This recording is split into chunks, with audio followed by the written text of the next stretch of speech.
Halo teman-teman, dengan aku Innova Melisa. Hari ini aku mau unboxing dan reviewin alat pel baru aku. Aku beli kondisinya kayak gini, jadi cukup volume 1 kilo aja, pengiriman menggunakan ekspedisi.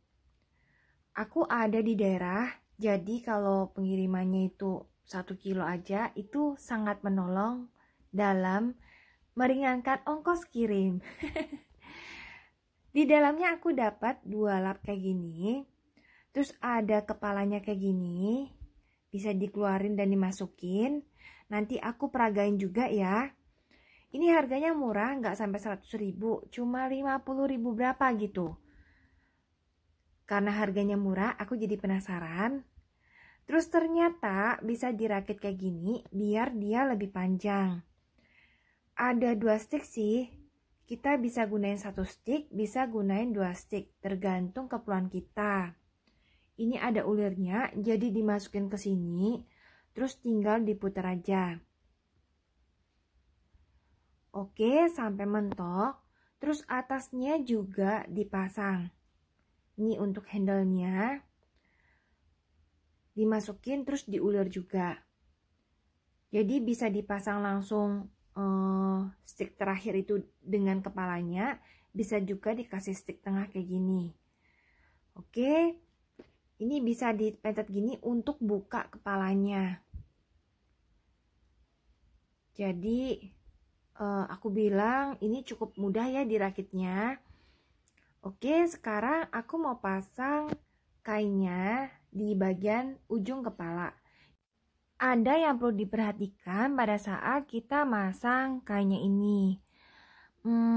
Kalau kepegang, ini kainnya ya bahannya itu cukup kasar, jadi bisa untuk nyikat lantai, tetapi bisa nyerap air juga. Memang rekomen sih untuk kain pel.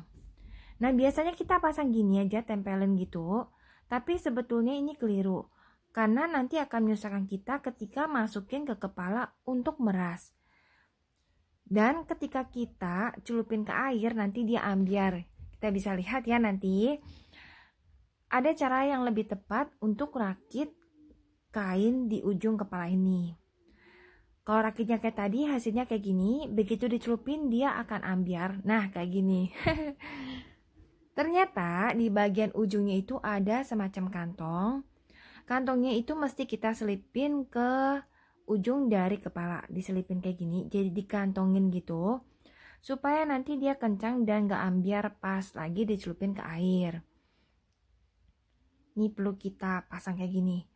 Kalau mau lebih aman, gak ada salahnya dijahit sekalian. Jadi nanti dia kencang banget, gak copot-copot, kantongnya juga gak perlu kena banyak hentakan dan nanti merenggang dan sobek. Dijahit aja kanan kirinya nggak apa-apa. Nanti kalau pas lagi mau dicuci bersih gitu dibuka gitu.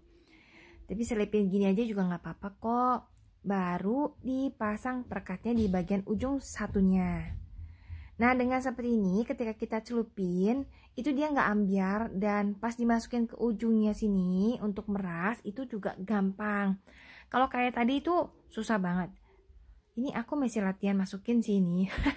Karena aku kemarin cobanya itu baru pertama kali itu. Oke, ini udah diperas gampang banget.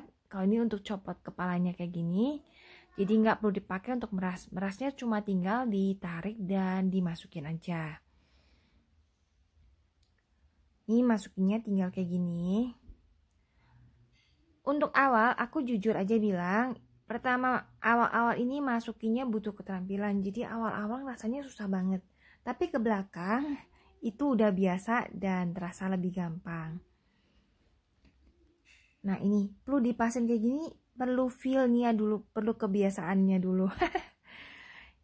Nah, dengan seperti ini, si kain ini udah kering otomatis dan langsung bisa kita pakai untuk ngepel. Aku coba untuk ngepel di pojokan. Awal-awal jujur kerasa berat banget. Kainnya itu masih kaku juga. Pas aku dorong gini rasanya berat banget. Tetapi ternyata setelah sekian lama, berapa kali coba, itu aku udah mulai nemuin feel-nya dan terasa jauh lebih gampang dibanding pertama kali nyoba alat pel ini. Aku juga udah bisa ngendaliin gerakan kepala pelnya ini. Karena awal-awal itu gerakin porosnya ini cukup perlu keterampilan ya. Ini proses ngepel aku yang kedua udah kelihatan mulai terarah, mulai paham cara pakai porosnya si pel ini. Aku coba untuk ngepel pojokan juga hasilnya cukup bersih, tersikat semua kotorannya. Bisa dirotasi kayak gini, bisa buat ngosok juga. Terus kalau kita pakai untuk kolong, itu juga lumayan. Walaupun nggak setipis alat pel yang kemarin aku reviewin, tapi dia tetap bisa. Contohnya kayak gini, nih masukinnya kayak gini. Kalau kemarin kan tipis banget ya kepalanya, jadi bener-bener bisa masuk ke bawah meja dengan mudah. Kalau ini perlu kita putar kayak gini baru bisa. Ya wajar ya teman-teman, kemarin harganya kan berlipat-lipat dibanding ini. Ini kan harganya jauh lebih terjangkau. Dan juga lebih kecil ukurannya. Ongkirnya pun jadi lebih ringan. Kalau kemarin lumayan sih, kena 2 kilo kalau nggak salah. Untuk bersihin kolong juga bisa.